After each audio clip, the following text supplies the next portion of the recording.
Yeah, I can see some applauses appearing on the screen. Please don't hesitate to use your Zoom tools to share with us how you're feeling. So just use symbols or applauses, and at some point it might be possible even to open the microphone. But let me invite our three guests to open their mics first. And I would like to ask the three of them, starting with Reinhold, if you could tell us, if you are allowed to tell us, where are you calling from today, what time it is, and if you had a chance of looking out through the window yet. Reinhold.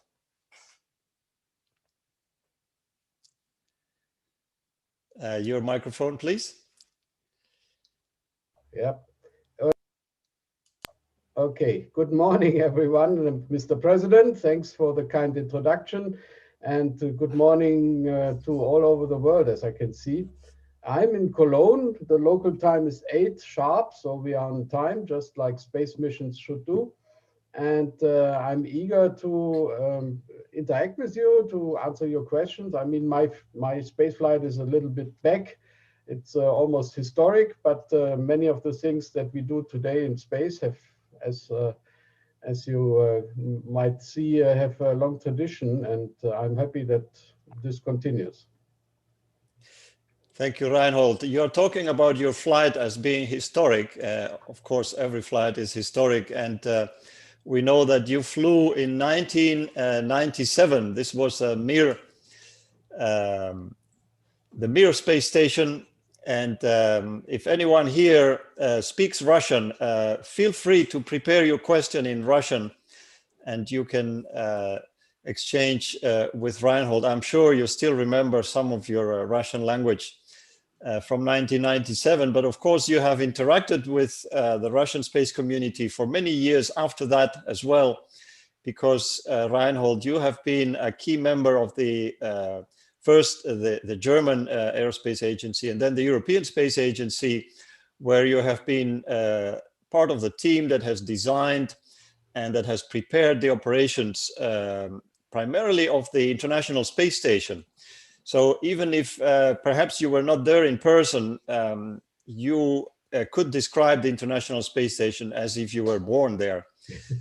So please don't hesitate, dear participants, to ask any question to Reinhold about the ISS as well and about the future, because that's also the upcoming history. Спасибо большое. Доброе утро всем.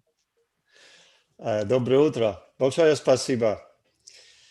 Thank you, Reinhold from Cologne, Germany. And now I would like to ask Mike Barrett, where are you today? Is it the morning for you? Ну, если так нужно, давай продолжаем на русском языке. Или нет? Это ваш выбор. No, welcome to everybody. It's 1 in the morning. I'm in the Houston area, very close to the Johnson Space Center. I love the fact that there's a whole bunch of people on in varying states of circadian entrainment, because that kind of constitutes the community that supports the ISS. So welcome. You're already a lot like us. I see a lot of caffeinated beverages flying there. I'm still working. I'm the lead medical rep for the astronaut office and still flight eligible. Unfortunately, my T-38 training flight was canceled earlier today because of bad weather, but I still enjoy that quite a lot. And if you see me during some of these presentations leaning to the right, I'm actually communicating with the Capcom and Mission Control right now about a demo experiment we were doing on a new urine collection device.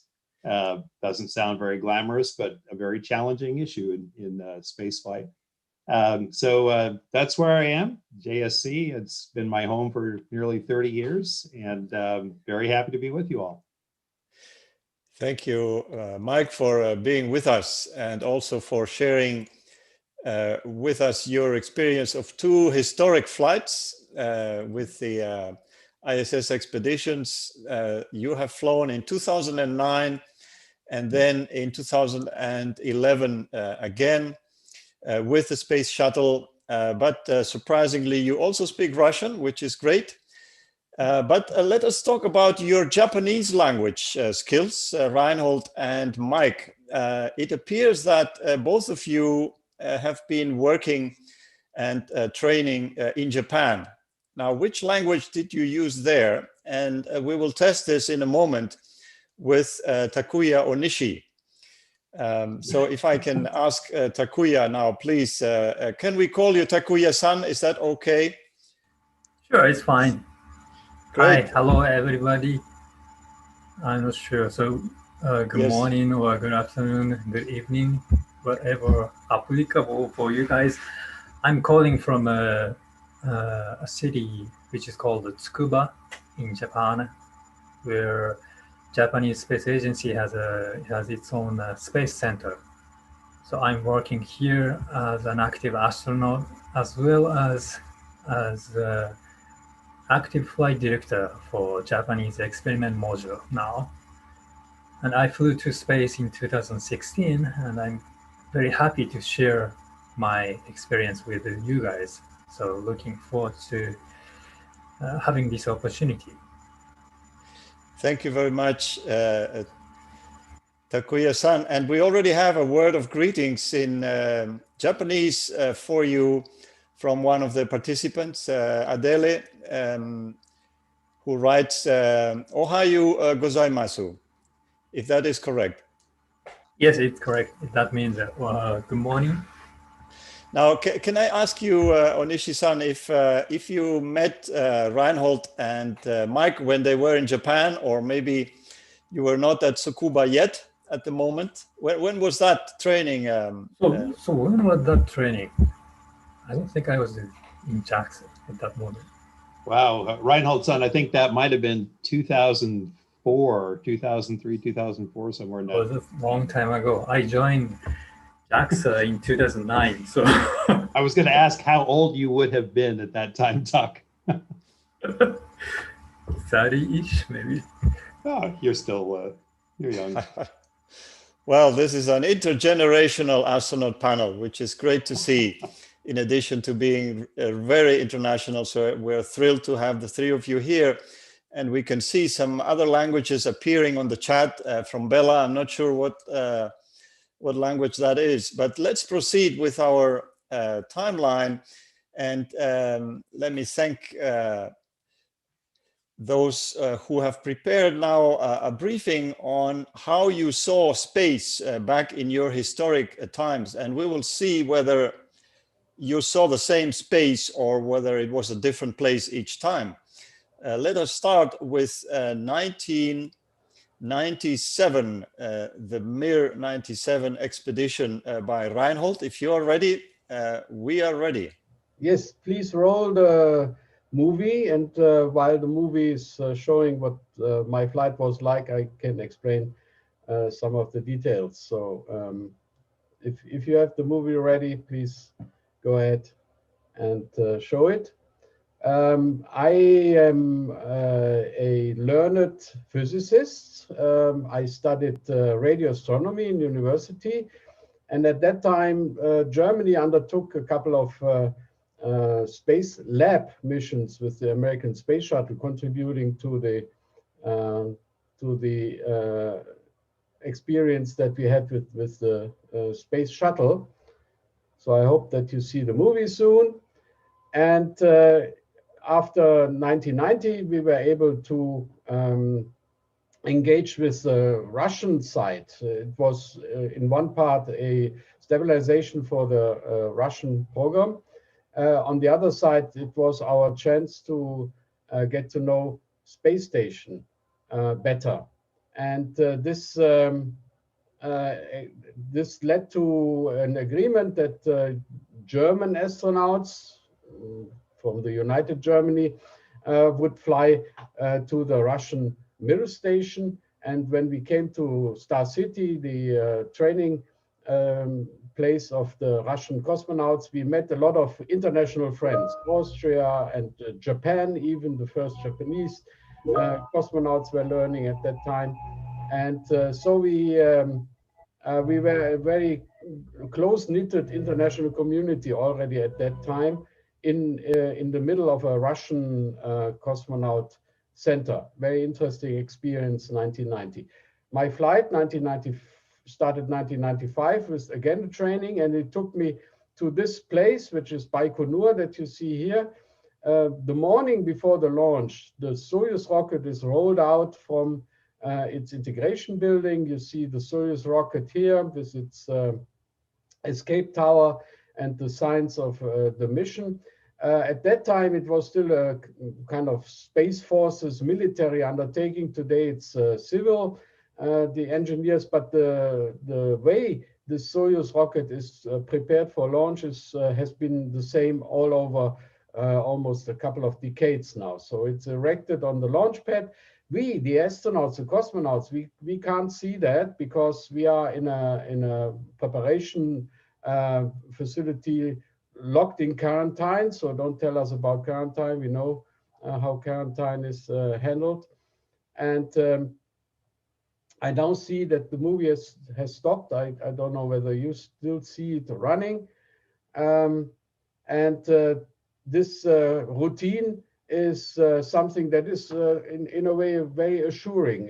If the flow of activities towards launch is very smooth, then you can be almost sure that that there won't be any surprises and that the launch will take place as advertised.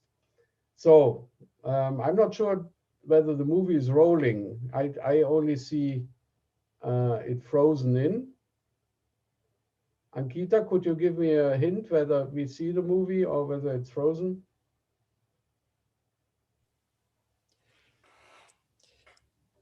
Yeah, the movie looks stopped from here. Yeah.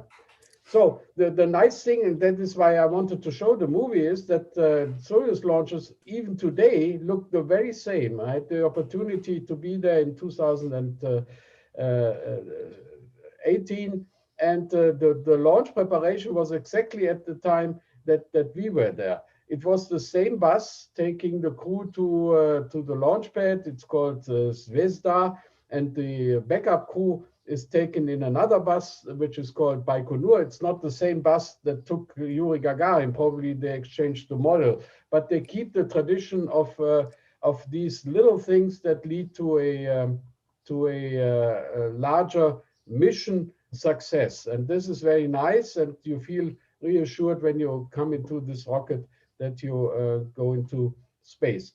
So most of the people ask me, well, how do you feel sitting on top of 300 tons of fuel? Actually, the whole rocket is an empty container which is filled with fuel.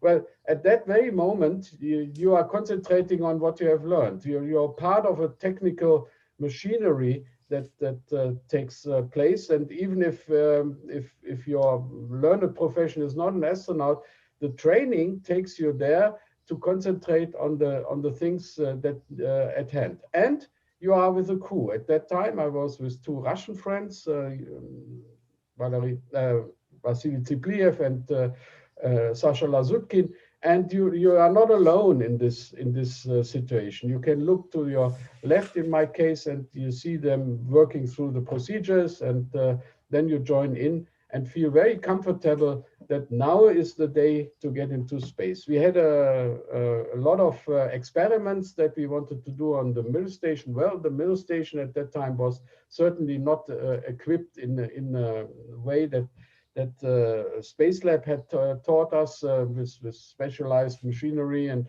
you could access it into the last moment and then take the experiments out after a return from space. But we made the best out of it, and one of the experiments was a medical one. It had to do with my body, so I was kind of plastered with electrodes. I counted them at one instance. It was 42 physical parameters that were measured on my body, in addition to being in a suction trousers that is called the Cubesat trousers, where you have a minus pressure on your legs, so that the blood and the fluids of the body again go into the lower body and the legs, instead of assembling in the upper body and in your face. Especially the face changes a lot in space. So if you see people flying into space already in the very first hour, they look younger. The wrinkles have gone, and they change their appearance. So we will see that now. I see we have returned to the movie. This is the way things are prepared the day before launch. And then we come into play. We leave our cosmonaut hotel and go to the launch pad. And this is the ever same music. And you heard about all these traditions of stopping on the way to the launch pad. That is still kept. Very nice. So that you feel assured that the day will be a successful one. On the way to the launch pad, we change into our suits. Now it becomes spacey, let's say. We have suits specially made for the Soyuz, which are called Sokol or Falcon. And these suits guarantee you 2.5 hours of reaction time when something should happen to the Soyuz spacecraft. Sasha Lazutkin and I, we were first-time flyers. Vasily Tsipliev was already experienced. You see him concentrating for this adventure that we are going to have in a couple of hours. We leave the bus and go to the spacecraft, and there are a couple of 100 people assembled underneath a fully fueled rocket. So in other launch sites, this would be impossible, but in Russia, I think they know how to handle their business. The little boxes that we have are ventilators. So even in this minus 10 degree circumstance in February in Kazakhstan, you are sweating with every step because these spacesuits are airtight and they make you sweat when you move your body. So you should have cooling. This was the Gagarinskaya Ploshet, which means that already Gagarin took off from this very same launch pad.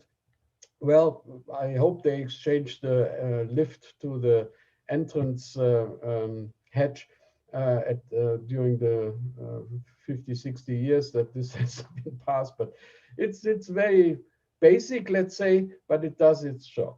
Everyone else retreats now from the launch site, and we are inside the very cramped Soyuz spacecraft. You see us here in our seats, and we have gravity meters, gravity indicators suspended from the ceiling. These are toys, which then, when you enter weightlessness, will indicate that now you have achieved orbit and weightlessness has set in. From this very moment on, 8 minutes 30 is the propelled flight. The acceleration is not very uncomfortable. I mean, it goes to 3.5 G. This is not very strenuous, but it's enough in order to take the spacecraft into a preliminary orbit in 220 kilometers. And there we test our main equipment in order to be prepared for a docking 2 days later. And if that functions, we are later taken to the actually station orbit of 400 kilometers. You let loose of things and they float around, which is very surprising for a first-time flyer. I took my camera, took a couple of shots inside the Soyuz. It's not a place where you can kind of do a brilliant movie. It's too cramped to move and find the best scene. 2 days later, 2 days in a cramped Soyuz, I tell you, this was not fun. We arrived at the Mir space station. We were almost there on the automatic approach when the sensors detected a failure, sensor failure or some mismatch. So we retracted again from the space station. And that was a moment of surprise for me, but the Russian friends handled it very professionally. Vasily told me, please take your knee from my controls. I need to access the controls. And it was so cramped. And then he took it in manual control. He took us into the space station. And inside the space station, we almost immediately started working. There's a safety briefing and a lot of things that you have to learn in the very first instance. I think this is not different in ISS these days. But then you set out to set up your experiments. Some of the things need to be taken into a fridge and need to be prepared so that the next morning you can see me here with my experiments. I think I didn't promise too much when I said that I was looking like a Christmas tree with all the decorations and all the sensors that I had. Okay, I don't want to take too much of the time, but in essence, I can say that every flight is has its meaning, and it's filled with very meaningful experiments. In our case, it was a breakthrough in medical experiences because we looked at sodium and how the body would deal with sodium in weightlessness, and we detected that the body has a way to store sodium underneath your skin that was never seen before on the ground. And after my flight, they looked at the data and then invited a couple of subjects, of voluntary subjects, to go through the experiment sequence in head-down tilt, which represents weightlessness, and they saw the same effect, and ever since this is in the literature. I want to cut it here because I think we rather go on to the questions, and thank you for your attention. So back on Earth, as Juan said, I used this experience, this amazing experience that I could have with the 3 weeks on board of the space station to help my other friends to go into space. And I'm still happy to see that the space station operation is heavily drawing on this experience that we have in the Mir station. Thanks for the video, and I return it to Juan.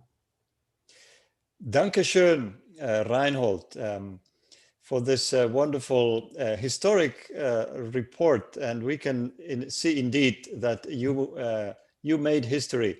We could also see that space keeps people young, as you said, because you look exactly the same. And you are young enough to be able to walk us through your experience, even when the video stops and you just continue seamlessly. That's one of the astronauts' skills, to be able to improvise and stay professional like pilots do, no matter what happens. So this was in 1997, Reinhold, and you said you are a physicist. So let's move on to the medical doctor now, Mike. You heard Reinhold talking about 42 parameters that were measured on Reinhold's body. Maybe you can elaborate during your presentation, Mike, about why do we do this to the astronauts' bodies? We thought they were there just to fly, but it looks like they're also guinea pigs. Mike, over to you. Well, the simple answer is that we don't really need to do this to astronauts. We just get such a kick out of it. So any chance we get to play with them, we do.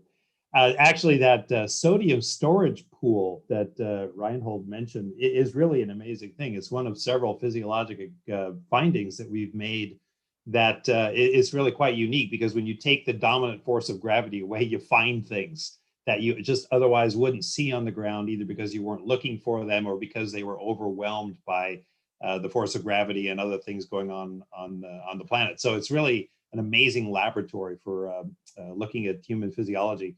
I'm going to show a PowerPoint, and with all luck, there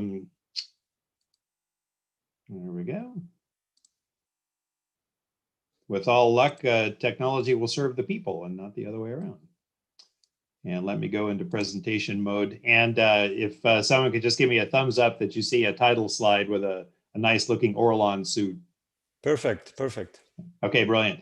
I'm going to very rapid fire go through a few slides, partly to share my personal path and experience space in the human spaceflight world, partly to share with you what I think is really important, what's happening now and how that's been shaped for the last few decades. This is my Orlan suit, actually. This is one of the Orlan MK suits, which I and my Russian commander, Gennady Padalka, were lucky enough to be the first ones to take out. Lucky is a bit of a euphemism because every flight with new equipment is a test flight. And we had a couple of anomalies that we were able to resolve and get on with, but otherwise an absolutely fabulous spacesuit. I'll start by mentioning I do have a history with the International Space University. My first encounter was I was invited to the 1992 summer session. Judging from some of the faces, I think some of you were very wee or not even born when I first encountered International Space University. And I actually was short-term faculty for the Life Sciences Department for that summer session. And that kind of started a relationship. I served that role throughout the 90s, actually, until I went to the astronaut office, made amazing contacts. The networking of ISU is just phenomenal. I would almost say second to none in the young and up and coming age group. I made a lot of lifelong friends there, which are still professional partners. And interestingly, we've hired some of them at NASA, and I've seen them internationally as well. So an amazing crucible that you are now wallowing in. The Johnson Space Center, let's see, I'm getting the breakout rooms, there we go. The Johnson Space Center in Houston is where I first came in 1991, actually. So I've been at this quite a while.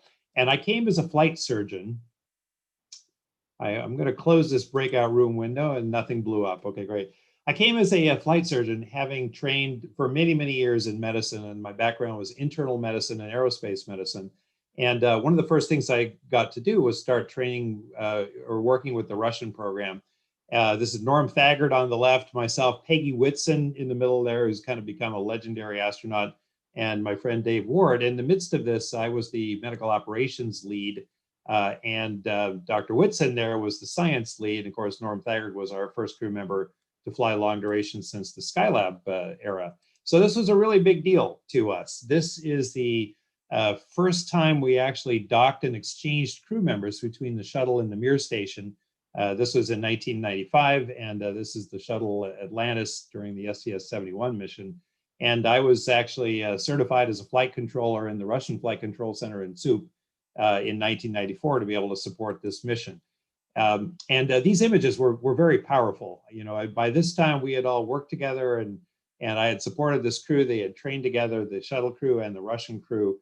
And this is how I entered the field of space medicine, very collaboratively with our Russian colleagues and eventually our international colleagues, and with these joint missions where we were basically working everything out step by step as we went along. And it wasn't always easy, I will just say that. So I'm going to skip the rest of the 9-year period where I was a flight surgeon at NASA. I supported several space shuttle missions and worked very heavily on the medical system for the International Space Station. And I think my best guess is that the astronauts were tired of me experimenting on them like we did with Reinhold's son. And so they brought me into the astronaut office so I couldn't hurt them anymore. So I joined the class of 2000. This is the Millennium Bug, 16 of my closest friends and myself. That's the last time I think we ever had a serious photograph taken of us. And I'll skip forward again after lots of basic astronaut training, and I was still doing a lot of medical stuff. This is launch morning on the Soyuz, and my commander, Gennady Padalka, in the middle there. And this was an interesting crew because I was the rookie. On the far left is Charles Simony, who is Hungarian-American, who is a paying spaceflight participant, tourist, if you will, but he had already flown before. So he was on his second flight. So I was a little smug in that I was getting paid to do it. He was paying to do it. But the dedication of this man to fly twice and really relish the experience. We actually kind of made him a member of the crew, gave him duties, and he helped us debug some computer problems. He's one of the co-founders of Microsoft and Microsoft Office suite of products. So a very handy guy to have, but in many ways, kind of a unique crew. And Reinhold showed this this imagery, but the one thing I'll point out is the Soyuz, as Reinhold says, hasn't changed much. You know, this is the pad where Yuri Gagarin launched in 1961, April 12th. And I cannot tell you how much of an honor it was to launch from the same pad where the first human in space launched. And they haven't changed the design much because it works. I mean, it's simple and it's fairly elegant in its engineering. And these guys have actually launched 2 rockets from this pad in a single day. which is really quite amazing. And I think the record, one of the engineers told me, is 29 launches in a month, which is just phenomenal capability. NASA would be doing paperwork for 29 days between launches. So it's just not, it's a culture that's bent towards operational hardiness, robustness, if you will. My next launch, I'm skipping just to the launch experiences, was on the space shuttle. So this is kind of our pre-launch crew photo. Obviously, we're a little less serious here. This is 5 of my closest friends, actually. Most of them were classmates, except for our commander there in the middle, Steve Lindsay. So I was very proud, actually, to have so many of our classmates on one of the last shuttle missions. So my favorite group of goofballs there. And we launched on the last mission of the Space Shuttle Discovery in 2011. And as Reinhold said, it's about an 8.5-minute ride to space, both on the Soyuz and on the shuttle, during which time, of course, you have to accelerate from more or less 0, plus the accelerator, plus the rotational velocity of the Earth, up to 17,500 miles an hour. So that's what happens in that 8.5 minutes. The acceleration curves are a little bit different, but if you integrate the area into those curves, you come out with that same resultant velocity. That's orbital velocity. It's an exciting ride to orbit. It's fairly short. It just doesn't take long to get to space. And this is what I would consider the most popular destination in low Earth orbit, the ISS. Now, I love this picture of the ISS. It's one of the best pictures out there. Why? Because I took it. And actually, it's not even so much that, is that if you look at this, you'll see that it was a very happy coincidence. In the foreground, you see a large European cargo module. You can see the X-wings there, but this is the ATV, and it happened to be docked there simultaneous with a Japanese module in the middle, protruding at the top with the orange base and kind of the silver top there, the soda can. We had the Japanese HTV. We had 2 Soyuz spacecraft. We had a Progress. You can see those docked along the Russian segment. And when we combine the Space Shuttle Discovery to that, we had the largest pressurized volume in low Earth orbit. I think that's a record that's going to stand for quite a while. And so the station is big. People sometimes ask if we're bumping into each other up there, but you're not. And even with a crew of 6, you can actually go for an hour or 2 without seeing anyone else if your head's down in an experiment. And it's really a quite large, quite magnificent platform. My first day, you can see Charles Simony there on the right, me on the left. Koichi Wakata, one of my very close friends that I've known in the astronaut office for many, many years, was already up there, having arrived on a shuttle. And you can see he's very fresh.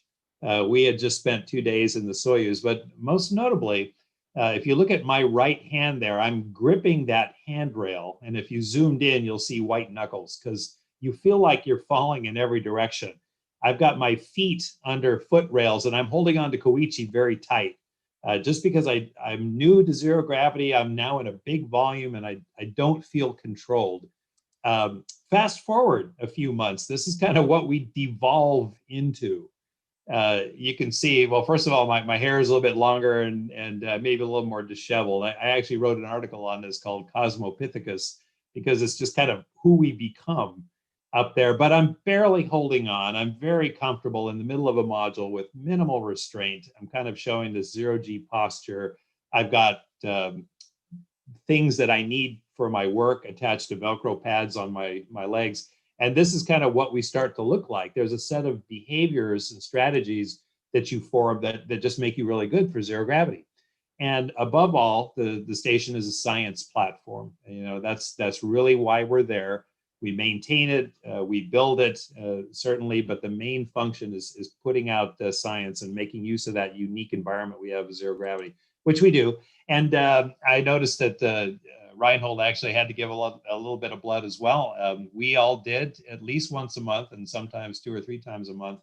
As the onboard medical officer, it was my job to draw everybody else's blood, but I had to draw my own as well. Part and parcel with spaceflight, but again, just an honor to be part of the experiments. We were the first mission that actually had all 5 partner agencies represented. So that is the US, the Russian space agencies, JAXA, and Canada, and the European Space Agency. And this was our crew. It was, I would have to say, just one of the best crews ever. I'm sure Takuya's crew was awesome. But we all just happened to get along extremely well. It was very international. There was a lot of languages being spoken up there. And we just had a ball together. We certainly haven't had all 5 agencies represented in the crew since then. I hope that we're able to repeat that at some point, but really underscores the international aspect of this program. And as we were speaking Russian earlier, I'd like to remind people that officially it is a dual language station. Двуязычная станция на русском, на английском языке. So everybody has to be proficient in English and Russian. So if you're wondering why I speak Russian, it's because we all do. Takuya does. I mean, you have to. But also, I spent a lot of time in Russia before joining the astronaut corps, so I speak a street dog Russian, which gets me by. But this shows my friend Kate Rubens, who's getting ready to deorbit in the Soyuz pretty soon. So they're doing training. The book she's holding is just a Russian flight data file. And once you get in the Soyuz, as I like to put it, there's no English subtitles in the movie. It's all in Russian. You talk, you read, you do everything, you execute in Russian. And I think, again, that's been very good for us. One thing I do like to highlight is just looking at Earth. First of all, there's no borders. You're just looking at geographical borders. And any of us, if we have any free time, we'll be looking at the ground any chance we get, preferably with a camera and a long lens. Just to give you some of the contrast that we see on one side of the Earth, on the left, you see ocean, coral reefs, atolls. The colors are just impossibly bright and beautiful. On the right, that's Western Sub-Saharan Africa.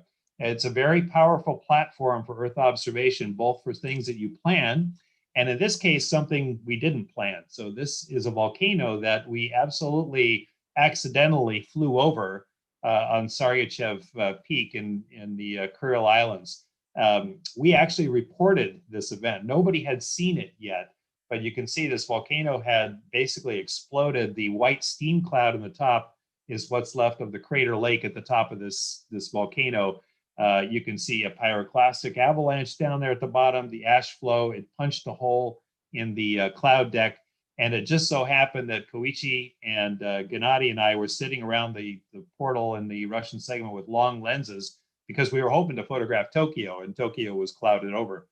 So instead we got this. So you can't underestimate how powerful a tool the ISS is for observation. And what we also like to point out is if you want to see the footprint of humanity, you look at city lights at night. You can't really see where everybody lives in the daytime, but boy, you can see where we light up. And this, of course, is the Mediterranean Sea, Cairo, the Nile River Delta there. It just outlines where we are, who we are.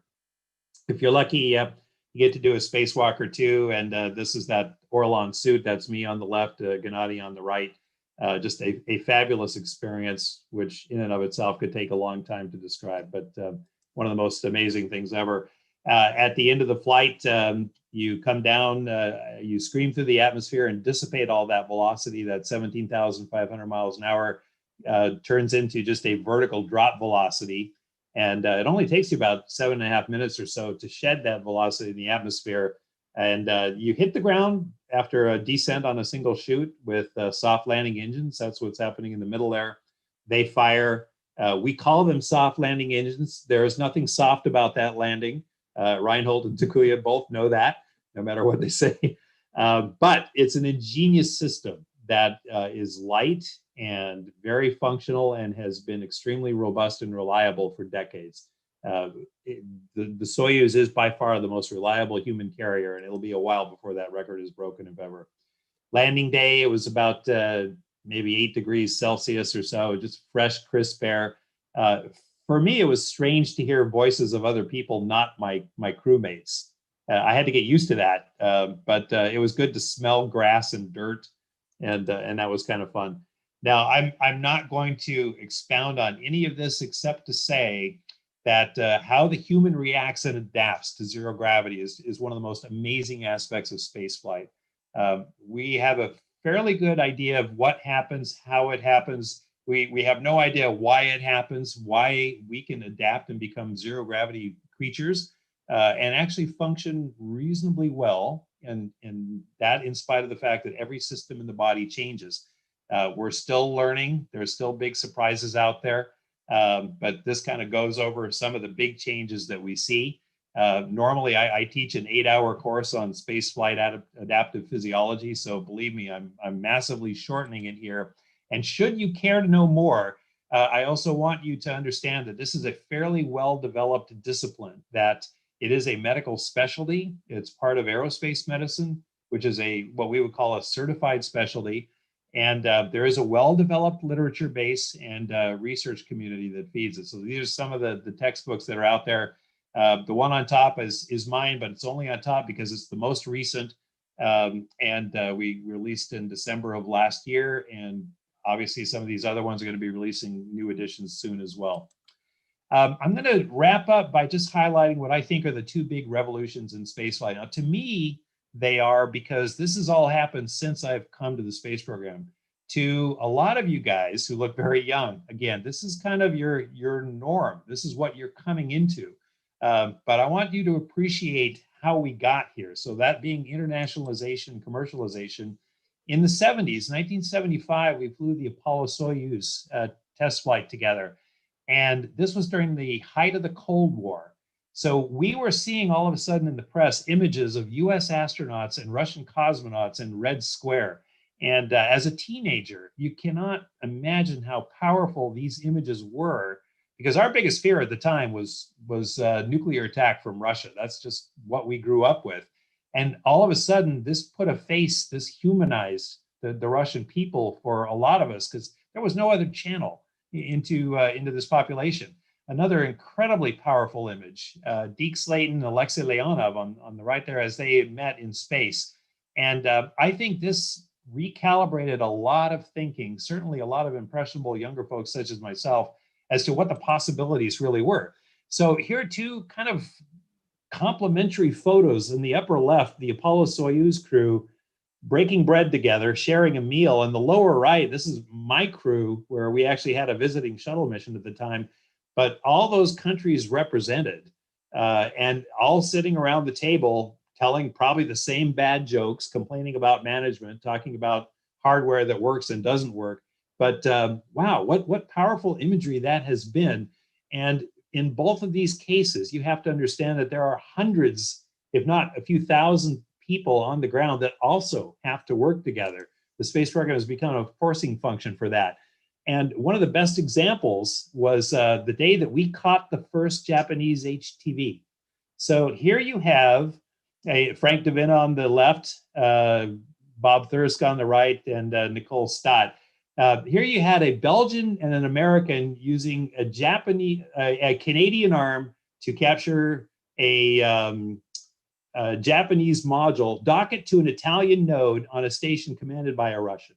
I mean, if that's not international cooperation, I don't know what is. Just to give you a flavor, these are the control centers. These are all places on the Earth that can send commands and receive telemetry from the station. So it is highly distributed. Whoops, wrong direction. Highly distributed and very effective. And the last bit of this is commercialization, both for human spaceflight and for non-human, but industrial satellites, processes, Earth observation. Now, I'll focus back on the human aspect in that, we have actually flown 7 souls to the ISS already as spaceflight participants. I actually flew with 2 of these guys, Charles Simony in the middle, and I landed with Guy Laliberté, who's a Canadian in the lower right. And, this is just starting again. We're going to be starting to see this year, I'm pretty sure. This has been extremely useful for us in many ways. It messages in ways we can't. It shares the experience. It opens up the possibility, and it changes the flying population in a way that expands our understanding and our knowledge. As I think a lot of you are aware, we're building and flying the SpaceX Dragon, the Boeing Starliner right now. We're on the cusp of a large number of people flying these suborbital flights. Another thing I like to point out is for all of these efforts, there is a community of people involved in the human aspect of flight. And of course, in my world, more the medical aspect, but we all know each other. We all understand who does what, who to call. And It's a very tight-knit, united international community. So I will stop there. I fear that I might have gone over a little bit, but I will yield the floor to Takuya-san. Excellent. Thank you so much, Mike, our medical doctor, for this wonderful report. We could already notice that space did change indeed between Reinhold's 1997 flight and your flights in 2009 and 2011. And what has changed is the quality of the imagery. I think we could see this just by comparing the video with your slides. But I'm not sure whether space changed at all. And now we will hear, maybe not, Mike, thanks a lot. Let's hear from Takuya-san and learn about how space was in 2016, where you spent 113 days as a flight engineer on board the International Space Station. And obviously you experienced the aspects that Mike has underlined, the international character of space cooperation, and also the commercialization aspect, because you captured the Cygnus spacecraft. So from Tsukuba Space Center and from the Japanese JAXA Space Agency, the floor is now yours, Takuya-san. Okay, thank you very much. And thanks for Reinhold and Mike for great stories. I really enjoyed it. And I was surprised that the Soyuz vehicle doesn't change a lot. So those looks exactly the same vehicle as I rode on. So I want to share my slide here. So can you guys see my slides? Yes, we do. Okay, right. Let me see.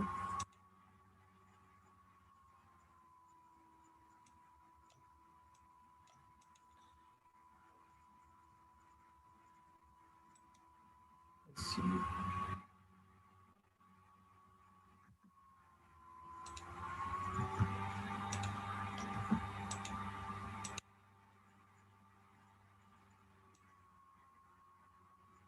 Okay, so again, my name is Takuya Onishi. I'm a Japanese astronaut. And my background is an aviation pilot. I flew Boeing 767 for 7 years as a co-pilot. So you guys seeing a large screen, or my presentation screen instead? Right now we see your presentation screen with your comments, which Okay, is helpful. In a way, it's helpful. But you can do a new share. There's a new share button at the bottom of the screen, and you can select the audience viewer over there. Maybe this one.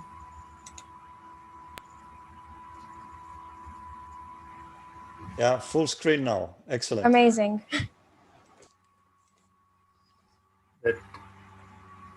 Okay, so sounds like when I switched to my presentation.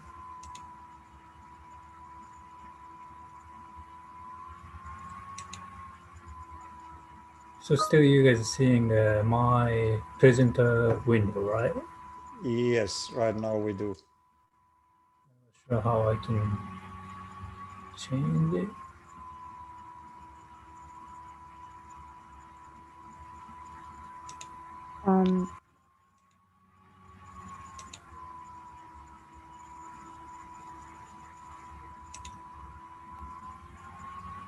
Okay, so I'll try without my notes.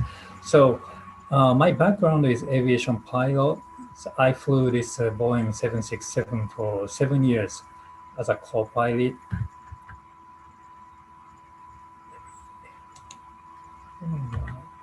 Okay, and in 2011, I became a JAXA astronaut. And in 2016, I flew to space on Soyuz vehicle MS-1.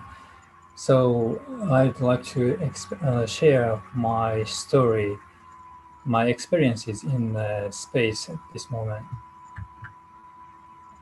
So the International Space Station program as many as 15 countries a member of the huge program. This is probably one of the biggest scientific projects in our history.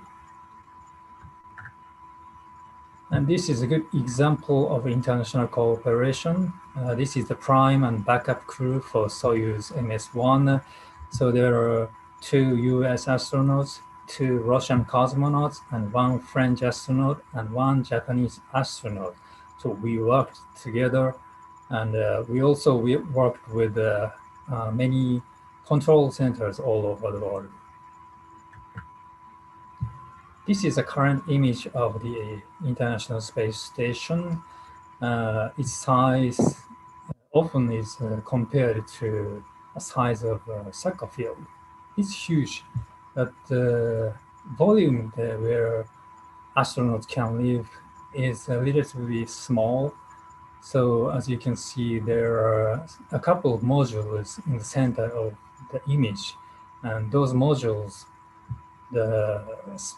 is the volume where we can live inside. So what is unique about the International Space Station? I would say the most unique thing is microgravity. In this picture, you can see my body is floating inside the module, and this changes our lives and our work a lot in space. And I can show you one example using a video.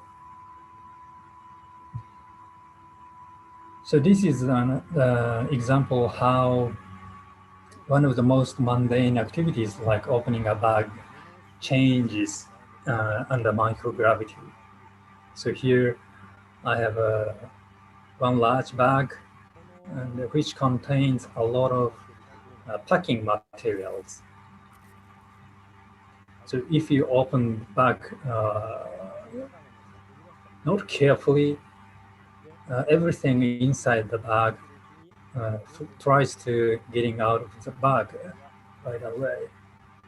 And maybe you have noticed that I'm always trying to fix my body using keeping my kind of toes under the handrail so that I can stabilize my body, and so that gives me controllability for my body. And here I'm going to start my mission video, and it's going to take probably 7 minutes or so. Let's see how I can. There we go. So this is our crew, NASA astronaut Kate Rubins and Russian cosmonaut Anatoly Ivanishin. The launch took place on July 7th of 2016 from the same launch pad where Reinhold and Mike took off. So usually it takes only 6 hours or so now to get to the station, but since our Soyuz vehicle was the first model of MS series, we spent 2 days in this small spacecraft in order to do to perform some functional tests on our way to the station. When I saw the station shining in the dark for the first time from the tiny window of the Soyuz vehicle, I was super impressed by the fact that human beings has built such an enormous laboratory at such a high altitude.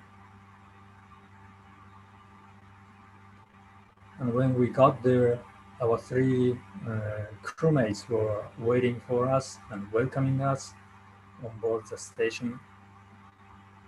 And that started the Expedition 40A. This is the moment of docking of spacecraft.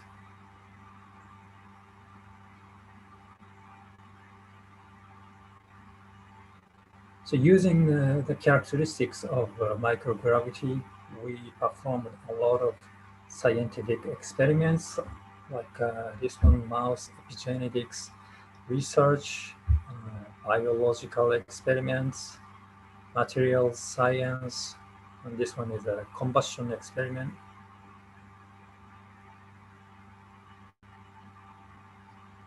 you will see combustion phenomena in space under microgravity.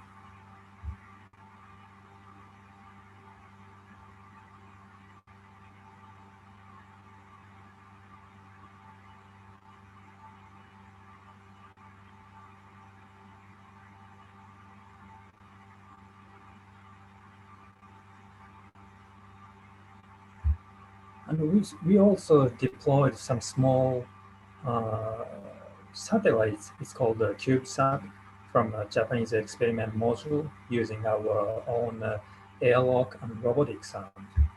This experiment is called protein crystal growth. So under microgravity, there is much less convection.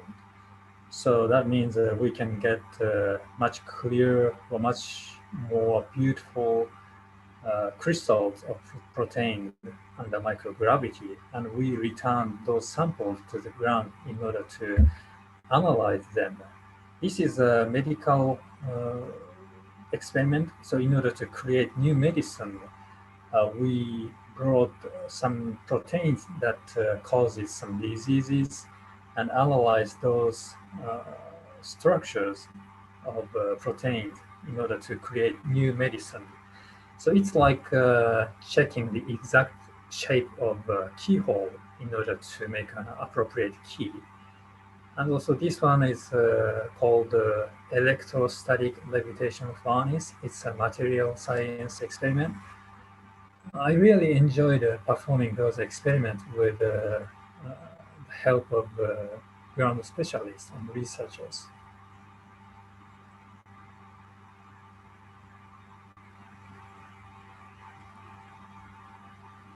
And we also performed the 2 spacewalks. My colleague Jeff Williams and Kate Rubins, they have installed a new docking adapter for the upcoming US commercial vehicles. And here I was manipulating the Canadian arm to translate my crewmate Jeff Williams to his work site. So my task was not to make him a new piece of space debris. So here I'm manipulating robotics arm to capture the Cygnus cargo vehicle, which delivered to the station a lot of supplies like new scientific experiments and food supplies, hygiene supplies, and so on. Flying the arm is totally similar to flying an airplane. So this is the area where I have some confidence in myself. And also, we've done a lot of PRs or public outreach events from space. This is one of my favorite activities. So I'm talking to young generations from space, showing some physical experiments.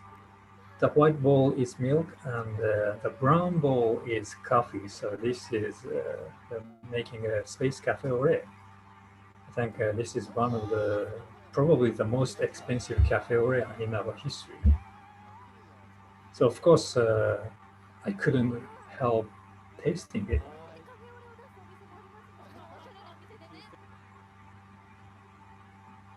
And probably you can tell if it's good or not by looking at my face. And time flies. It was time to go home. So we rode back in the same capsule. And when the capsule penetrates through the atmosphere, it compresses the atmosphere and it heats up like up to 1000 degrees Celsius. So you'll see this kind of orange plasma outside of your window. And the capsule decelerates very quickly by opening its parachute.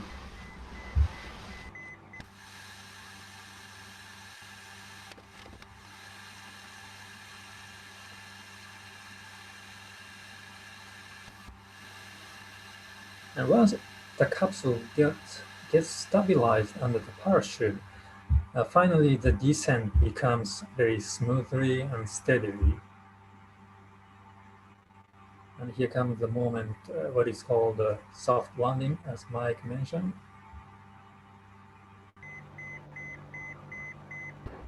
as you can see, it's far from a soft landing. But so that was a great moment. So I feel very relieved. This is a moment of making my childhood dream come true. And I saw some familiar faces. I was so glad to be back on Earth with my crewmates safely. So that was the end of my 115 days stay in space, and I went through a 45-day period of rehab, and the expedition 48 and 49 ended. One frequently asked question by the public was, so I never felt that I was confined in a small space while I was in the space station, because inside the space station, the volume is very huge for 6 crew members. It was like living in a Boeing 747 with 6 crew members. So I had plenty of space. And also the difference is we had regularly visited cargo vehicles which delivered everything that we needed. So that gave me very relief feeling. So I never felt that I was lonely in space and far from my home planet. One of the reasons of that is if you take a look at outside of the window of station, it's called the cupola module, you will see the Earth like this. So it occupies your entire view. So I felt like I was still connected to my home planet. And now we are planning to go back to the moon. What if we see the Earth from that surface of the moon? You will see our home planet like this. Do you still feel you are connected to your home planet? Maybe yes or maybe not. It depends on the person. But what if we go to Mars? We go to Mars. I don't know how long it's gonna take, but I'm sure it's gonna be a very, very long trip. And after maybe almost a year travel in space, you don't see your family's face, and you only see your crewmate's face, and the communication will be very limited. And once you get there, you'll see the Earth like this. I cannot imagine how much pressure in terms of psychologically we are gonna have under that kind of situation. So I think going to Mars is still very, very challenging goal for us. And I think it's not a goal for our generation, but younger generations like you guys. So I hope you guys enjoyed my presentation, and I hope my presentation gives some inspiration in future space program. Thank you very much. Arigato gozaimasu, Takuya-san. Thank you so much for your beautiful presentation and for your personal impressions. For a moment, I felt like being confined on lockdown on the surface of planet Mars. Thank you for giving us that feeling, because that triggers our thoughts now for the question and answer session.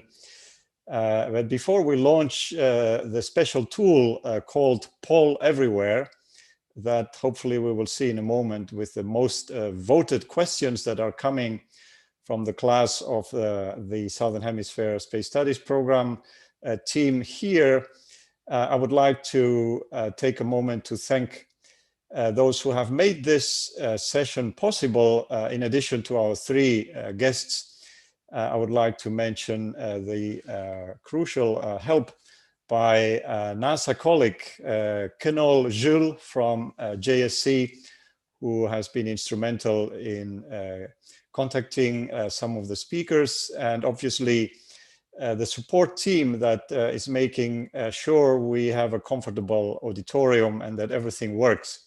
And this includes Ankita, David, Kavindi, Joel, and many other people who are helping us from behind the scenes. So let's give them a very loud applause as we move on to thank you. We can hear your loud applauses.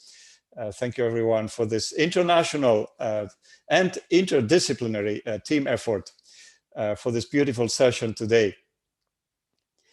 We have just heard from Takuya-san that outreach and education are an important part of what he believes in, and we're sure this is the case also for Mike and Reinhold, otherwise they would not be here today.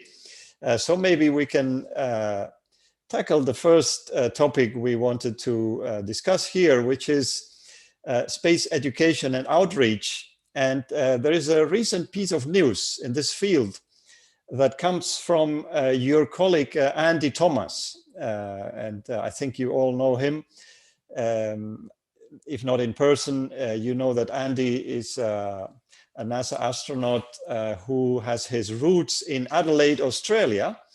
And he recently launched a foundation together with some space professionals in Adelaide called the Andy Thomas Foundation for Space Education and Outreach. So you will be hearing more and more about this foundation.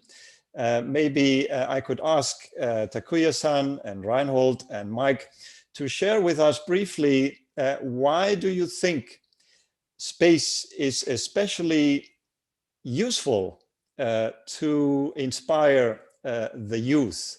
Why space? Why don't we inspire them with other things? What's different? Whoever would like to go first, please open your mic. Yep, if I take it from here. So great things that Andy does there. Especially as those single persons from a country like Australia or even in Europe, we have a couple of examples. These single persons flying from a country make the difference because people are easily identify with them. And similar to what Andy does, for example, André Kuipers from the Netherlands, he was the second, or he's the second Dutch astronaut. He has also founded a initiative where he's taking a space bus around his country and even to places in Europe now that we support, where children, pupils can live through a Mars mission in virtual reality. Things like that open your imagination. Things like that also instill probably the thought that you can also do that. And in my lectures, people come to me and ask me, what do I need to do to become an astronaut? I say, keep your excitement, keep your dreams in order to probably achieve something. If not being an astronaut, then working in a team that prepares astronaut experiments or that supports spaceflight, which is as rewarding as flying yourself. But the initial idea is because of the person you identify with, the person you meet, and this is much more powerful than reading books or just learning on your own. I don't know, Mike, whether you agree there.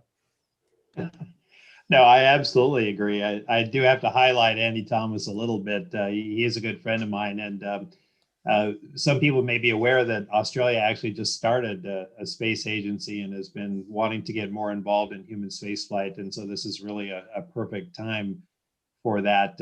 One little note, I spent 2.5 weeks on a ship in Antarctica with a bunch of Australian, what I would call pro-space psychopaths.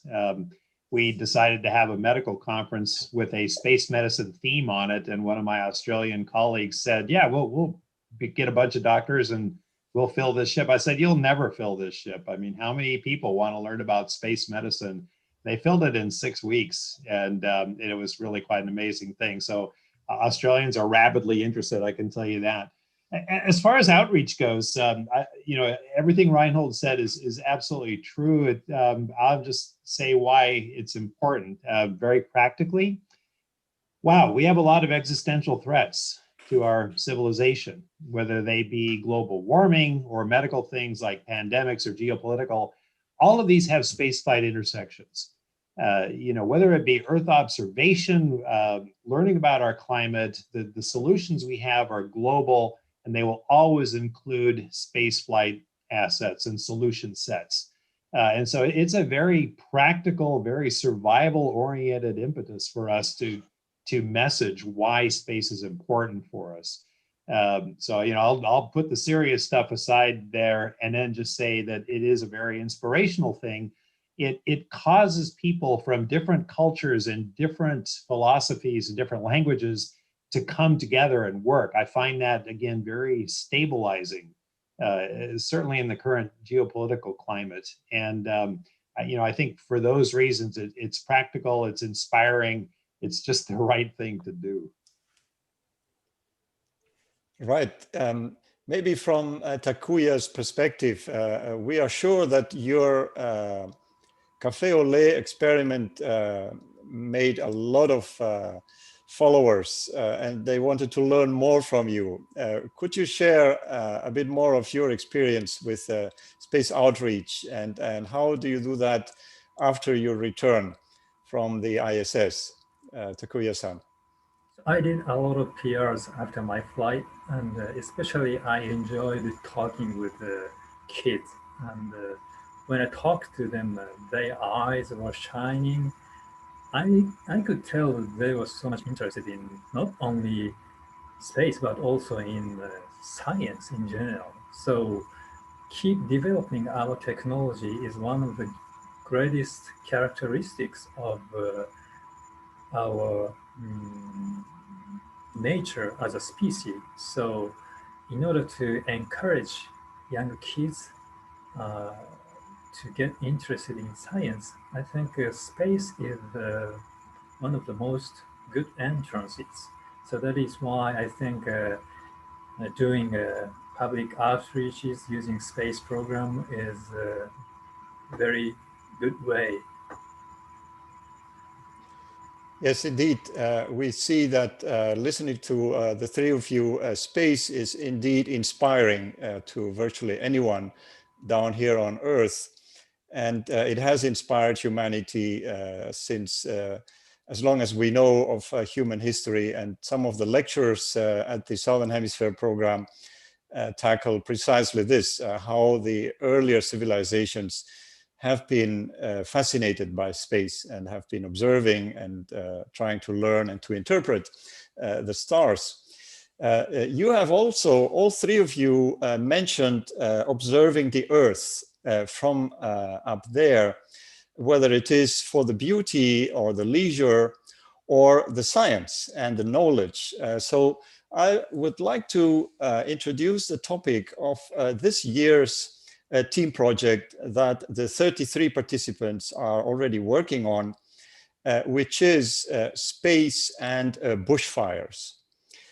So I've always wondered whether part of your activity when you are in flight, in addition to all the life science and material science and other experiments, do you also get instructions from Earth to observe certain features like bushfires?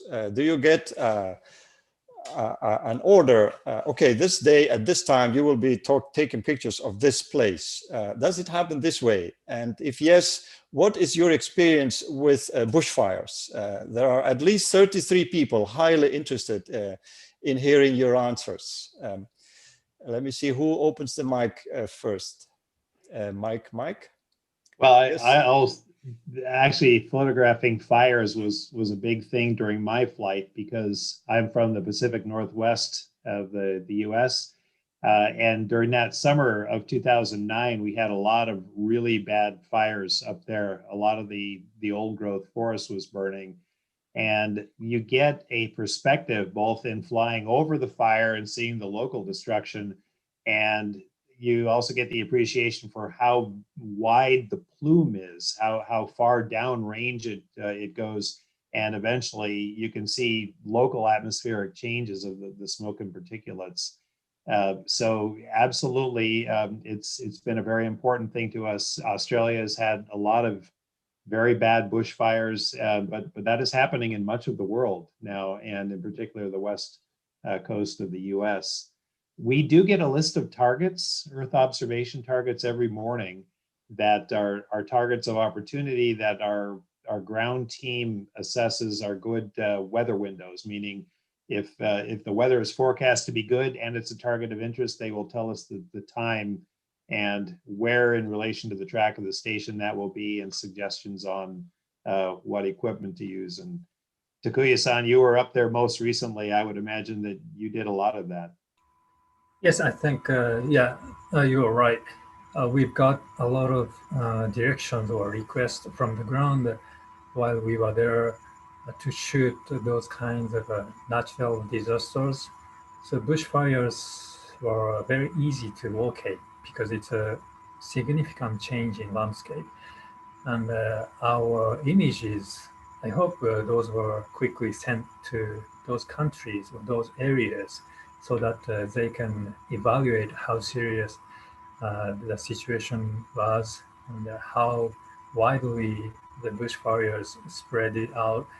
That kind of observation, I hope, that could be a very helpful to solve the situation. Now, a fire can happen on Earth, but it can also happen on board. So my question to Reinhold is not only to teach us how to say fire in Russian, but what do you recall from the fire simulation exercises when you were training? How does that happen? Great thematic association, Juan, thank you.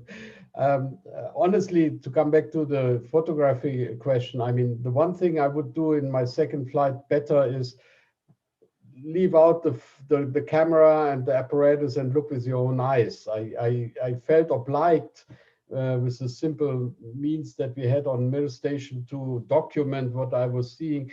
And after I saw these photos, I mean, I had 20 rolls of film, so I couldn't see them, what I had been filming in space.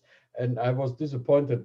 The window was already clouded. And what you guys do in terms of social media and sending things on Instagram, Takuya-san and also Mike, it's amazing. It's a second job that you do there.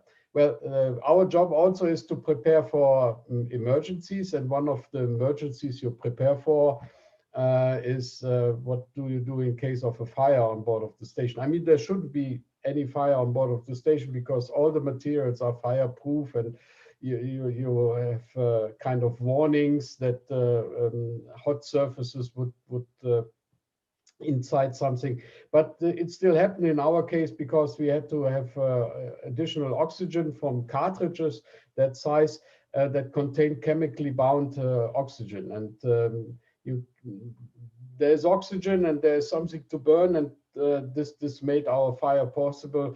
It was not possible to suffocate it because actually the flames were coming from within, and in a time frame of some 10 minutes or so, we just sprayed water on it from the Russian fire extinguishing system, and that cured at least the cause of the fire. But this the aftermath was that we were in a completely clouded and foggy station at that time. We couldn't see at arm's length. I mean, there was water vapor, there was the exhaust from the fire, everything was coming towards us, and we were in gas masks. So don't tell me today about wearing masks. I think it's very useful.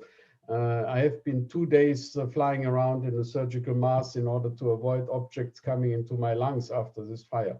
The only thought that I had was, hopefully the good news that we could go on and that we survived and that even our mission could go on and our experiments comes before the bad news that something has happened on board of the station to my family. And that indeed was the case. So because we were incommunicado, we didn't have any connectivity during this night with the Russian ground stations. We could only report the next morning that yes, we survived, yes, we would go on, and we need to wash down the station and get rid of the burnt elements in a decent way. Yeah, exciting, but with a good training, you can get out of this situation. Thank you, Reinhold. We have in fact seen on the internet a number of pictures where you appear wearing different types of masks. Some of them look a bit scary, by the way. So would you, the three of you, like to share with us the feeling of confinement and whether you see lessons learned from spaceflight that we could apply on Earth in the era of pandemics, whether it is prevention or mitigation or education or psychological support that we can learn from the spaceflight experience of having people in a remote location with no possibility of face-to-face interaction. Over to you.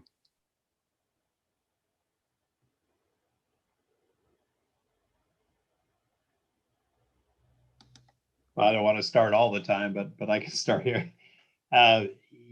You know, I think we all have a little bit different relationships with isolation amongst the astronaut cadre internationally and certainly in the greater community. But the thing that really ties it together is that we're doing it for a greater good. When we fly in space, we are isolated, but we're doing it because the benefits are really worth that effort and whatever sacrifice we make, because we return science, we advance our civilization, our technology. During a pandemic, you know, it is a very altruistic goal that we're really serving. We're trying to bring as many of us through this as possible while we advance our technology and come out of it better.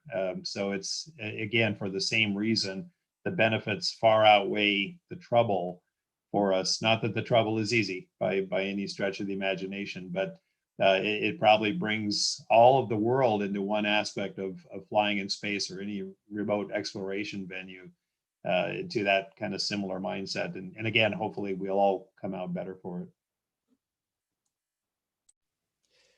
Any comments from Takuya-san or Reinhold-san? So going to space had been a long time dream for me. So just being in space, I liked every single moment of my long duration stay in the International Space Station. So I never felt isolated or confined. So maybe my answer is not applicable for everybody, but right now, most part of our training, astronauts training, have been conducted remotely. We used to have tons of hands-on training, but now we mainly have online training. So the key is communication and also having a good material. As long as we have well-developed hardware or training materials, we can still do appropriate training for spaceflight. So yeah, I think it is correct that we are going through a very challenging period, but like our body quickly becomes adapted under microgravity conditions, we should be able to get used to this kind of new environment very quickly using our brains. Indeed, we got your message about the importance of communication, Takuya-san. We still have a couple of minutes before we will need to wrap up and take a few official group photos with you. So at this point, I would like to invite anyone in the audience in this room to just feel free to raise your hand and introduce yourself and ask your question to our three guests. So feel free.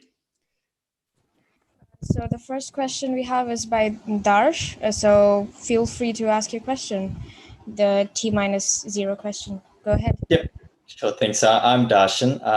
The question I've got is, so when the clock hit T-0, what was the first thing or the last thing that came into your mind for all three of you?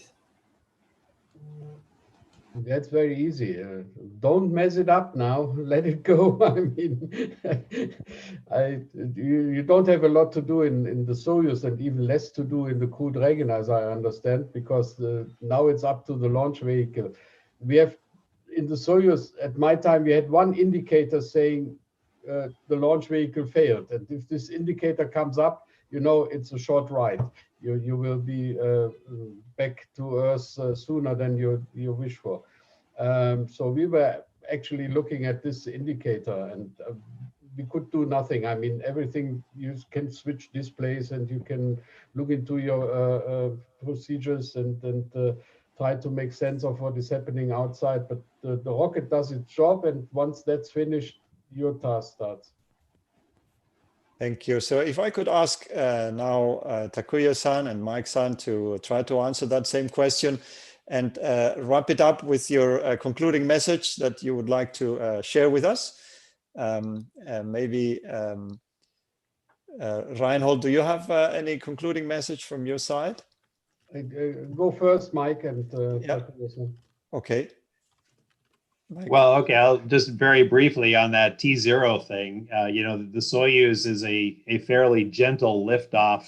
you feel a little bit of vibration with the engines, but you can barely tell that you've left the pad, except that you see your clock start to count up.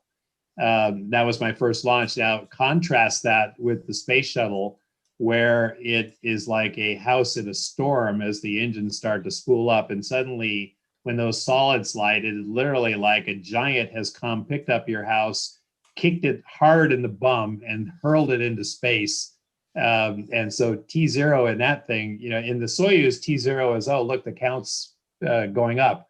In the shuttle, T0 was, bloody hell, what was that? So I would say that it's very vehicle dependent. Final words, you know, it's just been really great being with you guys. I so wish we could be face to face.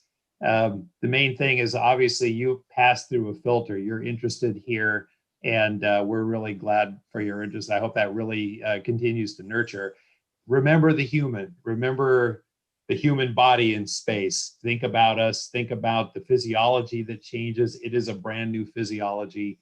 And think about that with every system or every operational procedure you might develop. There's a human in the loop who's not the same human as they are on the ground. So with that, thank you very much. Excellent. Takuya-san, what would be your concluding remarks? Yeah, well, for the T-0 question, exactly the same question came into my mind throughout my training period. I was really worried about what if I got really scared at that moment. And on the day of launch, I found myself being very calm and concentrating on my duties. And I was so thankful to my instructors who gave us so much intensive training and useful training. So yeah, no matter how scary our situation is gonna be, the training will give you ability to go through that moment. So don't worry, after the long training, like 7 years of training, you'll be okay. And for the final word, I really enjoyed working with you and talking with you guys. And it's very, yeah, right now I don't have much opportunity, a lot of opportunities to go abroad to see our foreign friends, but this was a great opportunity to see my old friends and also other young generations like you guys. Yeah. And thank you very much. Excellent, excellent.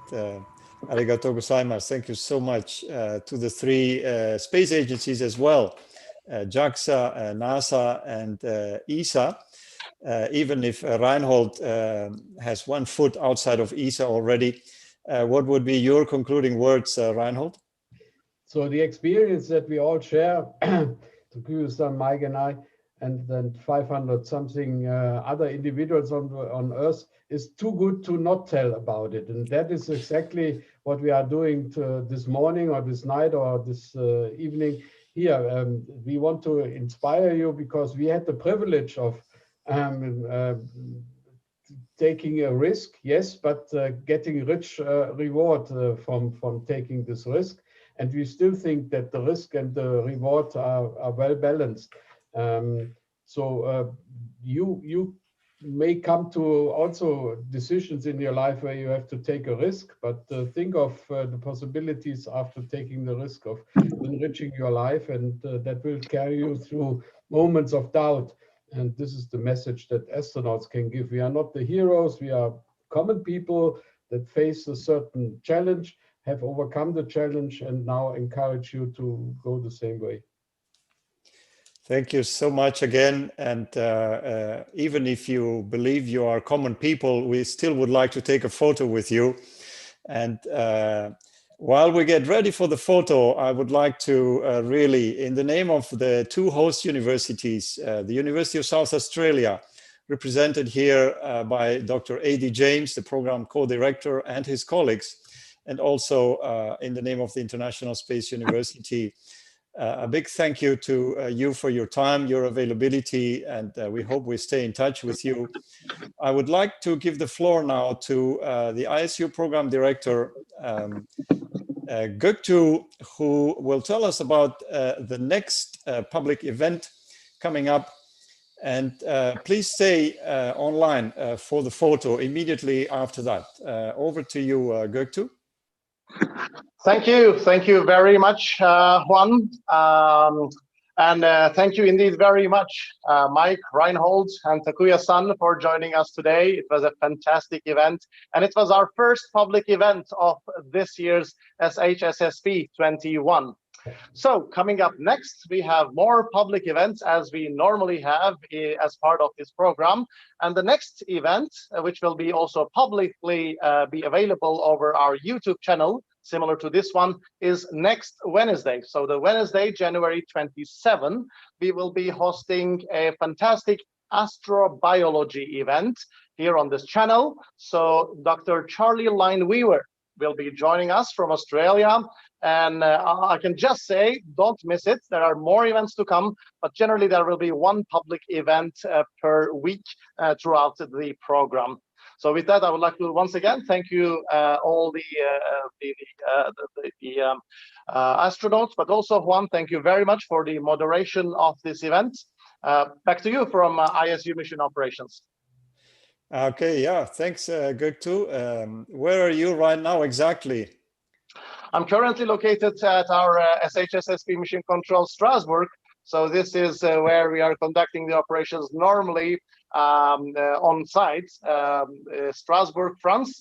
But all the team is actually operating completely teleworking. As you see, the mission control is empty. All these desks are operated remotely now. Yeah, it looks a little bit like Houston or Korolev or Tsukuba to me, with lots of screens and colors. Let's now give the management of this session to Ankita and David, who will tell us exactly how to behave for the photo. So Ankita, would you like to give us more instructions? Well, the instruction I got was we all keep our cameras on, and the rest is up to Kavindi, actually. Ah, Kavindi. Where are you, Kavindi? Where are you physically?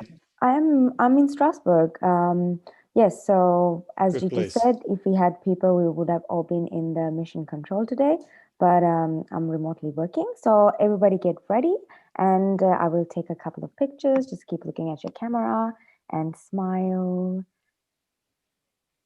Right? A few more to go. We have a few screens, so please bear with me.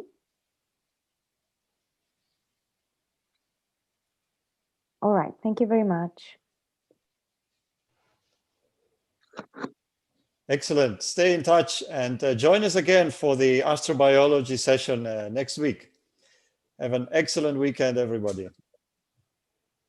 Bye-bye.